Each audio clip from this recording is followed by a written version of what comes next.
एक छोटे से गांव में एक प्रसिद्ध मूर्तिकार रहते थे। उनकी ख्याति दूर दूर तक फैली हुई थी। उनके बनाई हुई मूर्तियां जीवंत लगती थीं। उन्हें अपनी कला पर बहुत गर्व था।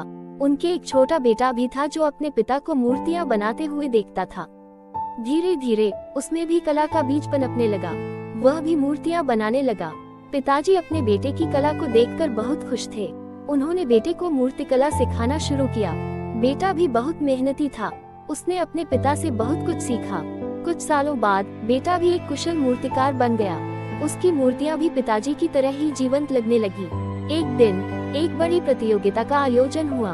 दोनों पिता और पुत्र ने प्रतियोगिता में भाग लेने का फैसला किया। प्रतियोगिता का दिन आया। दोनों ने अपनी अपनी मूर्तियां प्रस्तुत की। न्यायाधीशों ने दोनों मूर्तियों को देखा और वे बहुत प्रभावित हुए। उन्होंने दोनों मूर्तियों को पुरस्कार दिया। पिताजी अपने बेटे की सफलता देखकर बहुत खुश थे। उन्हें अपने बेटे पर गर्व था। ये कहानी हमें सिखाती है कि मेहनत और लगन से सफलता जरूर मिलती है। हमें अपने बच्चों को उनकी प्रतिभा के अनुसार आगे बढ़ने का मौका देना चाहिए।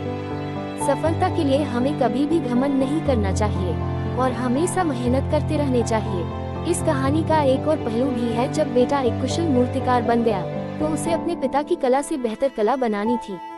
लेकिन पिताजी हमेशा अपने बेटे की मूर्तियों में कोई न कोई कमी निकाल देते थे।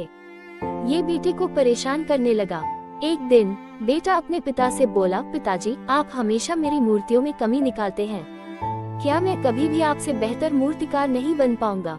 पिताजी ने मुस्कुराकर कहा, बेटा, मैं जानता हूँ कि तुम मुझसे बेहतर मूर्तिकार बन सकते हो, लेकिन मैं तुम्हें ये सिखाना चाहता हूँ कि सफलता के लिए कभी भी घमंड नहीं करना चाहिए। हमेशा सीखने और सुधारने की कोशिश करते रहना चाहिए। बेटा पिताजी की बात समझ गया। उसने फिर से मेहनत शुरू कर दी। कुछ सालों बाद वह अपने पिता से भी बेहतर मूर्तिकार बन गया। ये कहानी हमें सिखाती है कि सफलता के लिए हमें कभी भी घमंड नहीं करना चाहिए।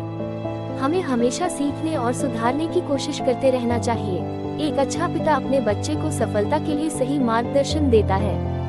धन्यवाद।